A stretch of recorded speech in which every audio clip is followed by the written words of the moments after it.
Hello everyone. तो अभी ना हम एक फिजिक्स का सेशन करते हैं। तो कुछ 10 क्वेश्चंस होंगे जो आपके सामने फ्लैश होंगे, तो आप भी ट्राई करके देखना, देखते हैं किस तरीके से इसको होता है, ये सॉल्व है ना। तो मैं स्क्रीन शेयर करता हूँ। ये रहे गाइस।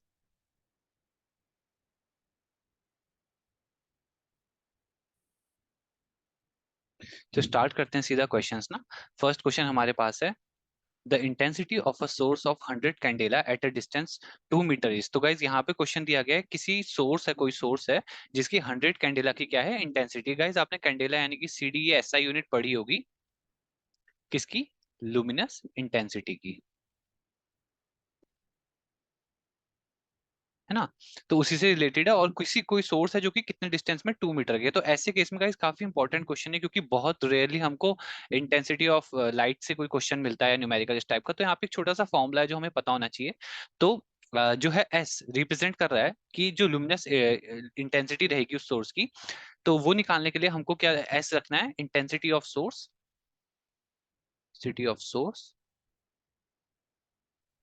Over R square. तो ये सिंपली हमारे पास फॉर्मूला है। इसको एस से भी रिप्रेजेंट कर सकते हैं, आई से भी रिप्रेजेंट करते हैं, वो तो कोई इशू नहीं है, वो तो कर सकते हो आप, कोई दिक्कत नहीं है। अब इंटेंस और गाइस ये राइटिंग के लिए थोड़ा सॉरी, हाँ ये पेन टैब में ऐसी हो जा रही है। तो इंटेंसिटी ऑफ सोर्स जो है हमारे पास, वो हमको कितना दिया हुआ था, 100 कैंडेला। तो आप सिंपली ऐसे ही परफॉर्म कर सकते हो, 100। अब वन पे आर आपको दे रखा है 2 मीटर, तो यानी कि हम यहाँ पे रख देंगे 2 का स्क्वायर। तो ये हो जाएगा हमारे पास 100/4, जो कि हो जाएगा हम पे 25, और इसकी यूनिट होती है लक्स, LUX। ठीक है। तो option A would be correct. तो ऐसे आप इसको अटेम्प्ट कर सकते हैं। इसके बाद नेक्स्ट क्वेश्चन है, तो मूव करते हैं फिर सेकंड क्वेश्चन में।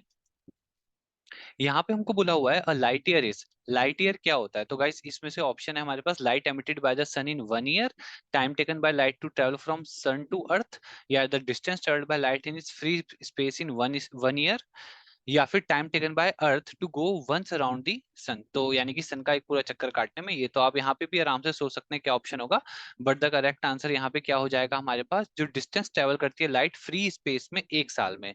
तो आप इसको कैलकुलेट भी कर सकते हो गाइस। सिंपली हम क्या करेंगे, हमको पता है क्या होता है, speed equal to distance upon time. तो अगर हमको डिस्टेंस कैलकुलेट करना है, क्योंकि इसकी यूनिट क्या होने वाली है, डिस्टेंस की, यानी कि मीटर में होगा, ये भी हमको समझ आ गया। डिस्टेंस हो गया स्पीड इंटू टाइम, और स्पीड ऑफ लाइट क्या हो गई फ्री स्पेस में, 3 × 10⁻⁸ ये हो जाएगा। और इसको हम मल्टीप्लाई, गाइस मैं इसको नीचे लिख लेता हूँ ना, सही रहेगा। तो यहाँ पे हो जाएगा 3 × 10⁸ और इसके बाद हम क्या कर देंगे, टाइम को रख देंगे हम 1 ईयर का टाइम है, क्योंकि 1 ईयर की बात है। अब 1 ईयर को हम डेज में लाते हैं, सबसे पहले 365 डेज होते हैं।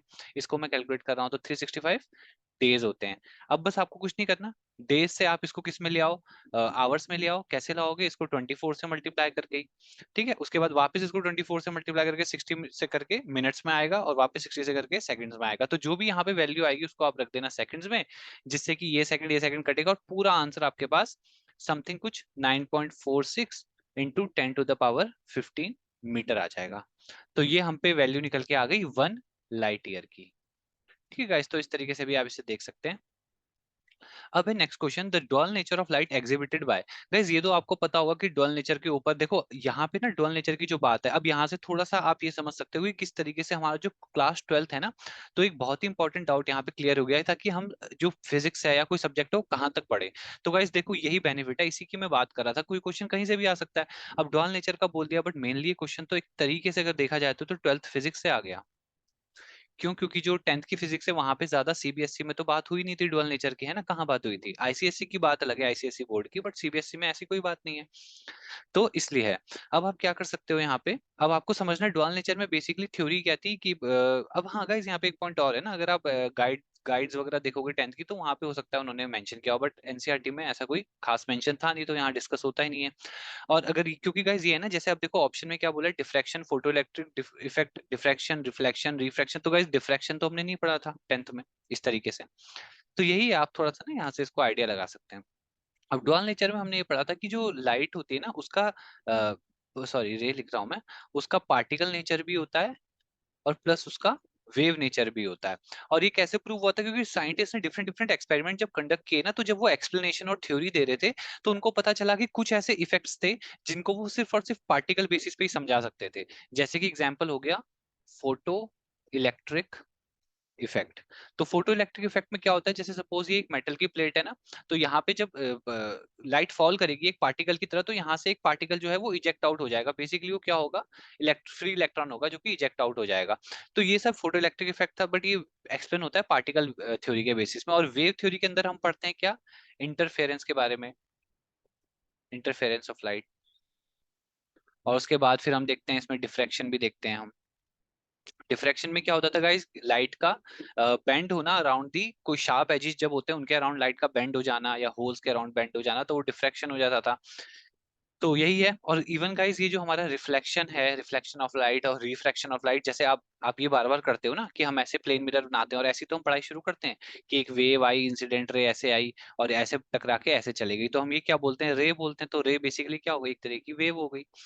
तो ये है गाइस यहाँ पे, है ना, कॉन्सेप्ट आपको क्लियर हो गया। अब यहाँ पे ऑप्शन देखते हैं, तो डुअल नेचर ऑप्शन ए होगा बी। तो देखो गाइस ऐसा है ना, फोटो इलेक्ट्रिक इफेक्ट की बात करूं तो ये पूरा का पूरा सिर्फ क्या है, पार्टिकल नेचर है। तो ये तो डुअल नेचर में नहीं आया ना, डुअल में हमको ऐसा लेना है जिसमें दोनों आ जाए, तो ये ऑप्शन नहीं होगा। रिफ्रैक्शन जो है वेव नेचर है, इंटरफेरेंस जो है ये भी वेव नेचर है, तो नहीं हो पाएगा। डिफ्रैक्शन जो है वेव नेचर है, रिफ्लेक्शन भी वेव नेचर है, नहीं हो पाएगा। डिफ्रैक्शन जो है वेव नेचर है, पर फोटो इलेक्ट्रिक क्या है, पार्टिकल नेचर है, तो ऑप्शन ए करेक्ट हो जाएगा। दोनों नेचर की बात हो गई।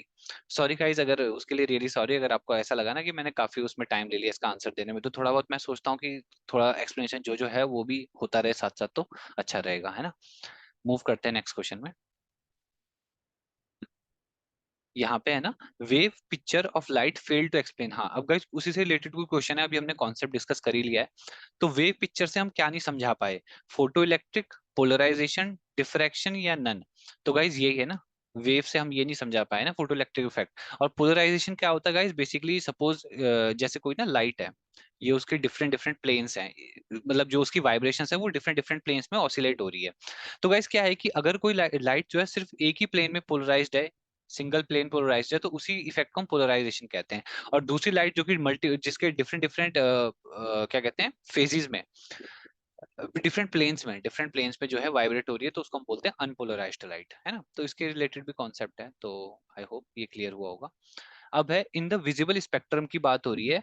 एक रे ऑफ लाइट है विद मैक्सिमम वेवलेंथ किसकी होती है, तो वायलेट की। आपको कलर्स बता दिए, वायलेट, ब्लू, रेड, ग्रीन। तो गाइस इससे रिलेटेड चीज तो आपने 10th में भी पढ़ी होगी, जब आपने वो पढ़ा होगा प्रिज्म के बारे में, जब आपने स्पेशली पढ़ा होगा कि कौन से कलर की सबसे ज्यादा वेवलेंथ होती है, क्योंकि जिसकी सबसे ज्यादा वेवलेंथ होती है वही सबसे कम क्या होता था, रिफ्रैक्ट होता था उसमें, है ना। तो यहाँ पे हम पे करेक्ट ऑप्शन हो जाएगा ऑप्शन सी, रेड कलर। और इसी से रिलेटेड आपने वो वाले क्वेश्चन पढ़े होंगे कि जो डेंजर सिग्नल्स होते हैं वो रेड कलर के क्यों होते हैं, क्योंकि क्या होता है, ये ज्यादा रिफ्रैक्ट नहीं करता ना। तो अगर यहाँ पे आपने रेड लाइट लगाई, तो ये स्ट्रेट इसकी एबिलिटी है या कैपेसिटी है स्ट्रेट इसकी जाने की, विदाउट ज्यादा रिफ्रैक्ट हुए। तो दूर से भी खड़ा हुआ कोई पर्सन होगा तो उसको रेड कलर दिख जाएगा, अदरवाइज दूसरे कलर जो होंगे ब्लर हो जाएंगे, नहीं दिखेंगे। तो ये हो गया।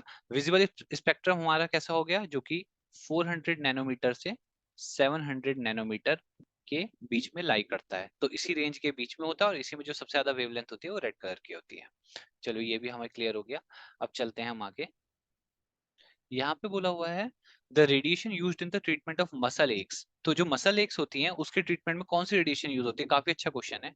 इंफ्रारेड, माइक्रोवेव, यूवी या एक्सरे। तो गाइज यहाँ पे हो जाएगा इंफ्रारेड वेव्स, है ना।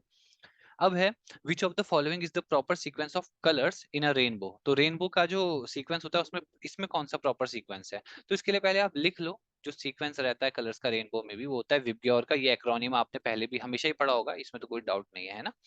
तो इसमें क्या होता है, violet, indigo, blue, green, yellow, orange, red. तो देख लेते हैं यहाँ पे क्या हो रहा है, रेड, ग्रीन, येलो।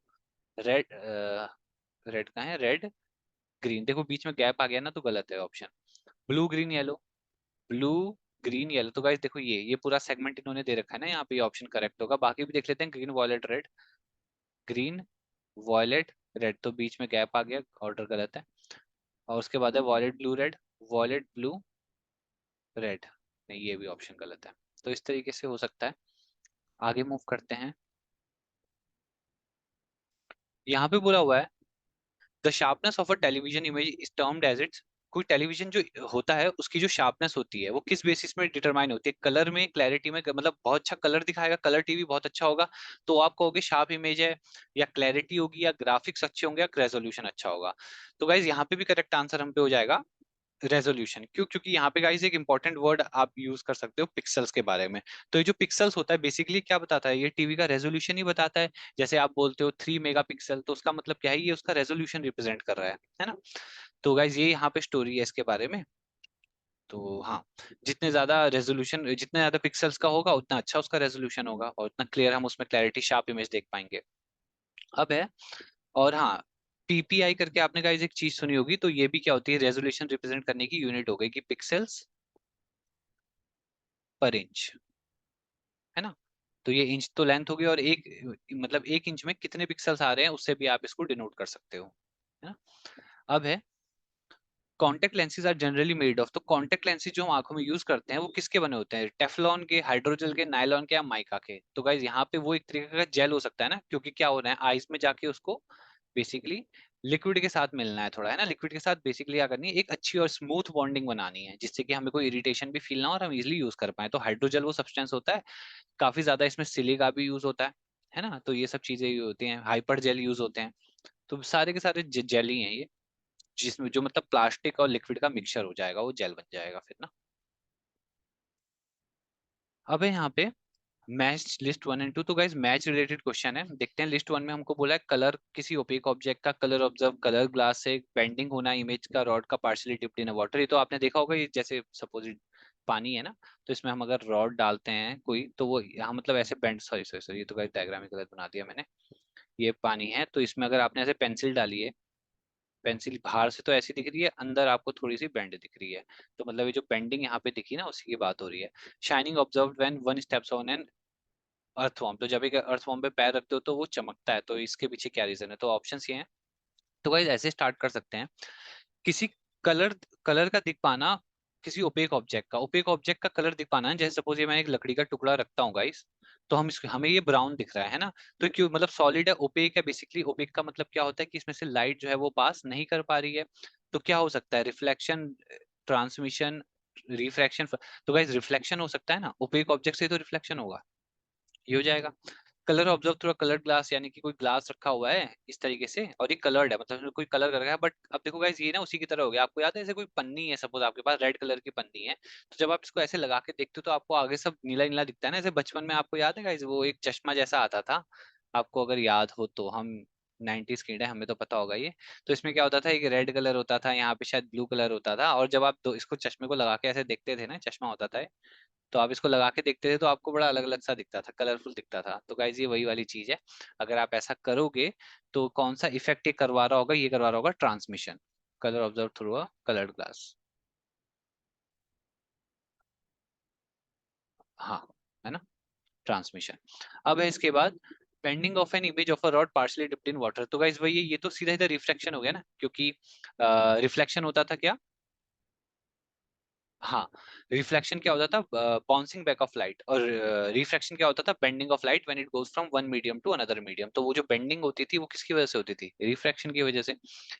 तो ये हो गया। उसके बाद है shining observed when one steps on an earthworm. तो गाइस इसका आंसर हो जाएगा option A, fluorescence. Basically guys ये वही प्रोसेस की तरह है जैसे आपने उसमें पढ़ा हुआ है ना, उनको हम क्या बोलते हैं, फायर फ्लाइज। हाँ, फायर फ्लाइज, या फिर आप इनको जुगनू भी बोलते हो, सॉरी जुगनू, जैसे भी है मतलब, है ना। तो जुगनू आपको याद होगा रात को ही चमकते हैं। तो क्यों चमकते हैं, क्योंकि इनके अंदर एक प्रोसेस होता है बायोल्यूमिनी सेंस का। तो बायोल्यूमिनेसेंस की कैसे हो पाता है, क्योंकि इनके अंदर कुछ पिगमेंट होती है, ठीक है ना। तो इसी तरीके से क्या हो, अर्थ वॉर्म में भी कोई पिगमेंट होती है, जैसे कि उसमें पैर रखता है तो वो पिगमेंट एक्टिवेट हो जाती है, जिसकी वजह से वो कलरफुल दिखने लग जाता है। तो ये आप इसके बारे में और भी रीड कर सकते हो, तो इस तरीके से ये करेक्ट ऑप्शन होगा। अब देखते हैं आगे। तो गाइज यही लास्ट क्वेश्चन था, तो 10 क्वेश्चन हमने कर लिए। आई होप आप भी अच्छे से इनको कर पाए होंगे। तो और कुछ होगा तो पॉइंट आप बताना, बाकी तो हो गया। और आज हमने 10 ही किए, फिर नेक्स्ट सेशन में और क्वेश्चंस करते हैं। फिलहाल इस सेशन को यही एंड करते हैं। Thank you so much for watching. Bye.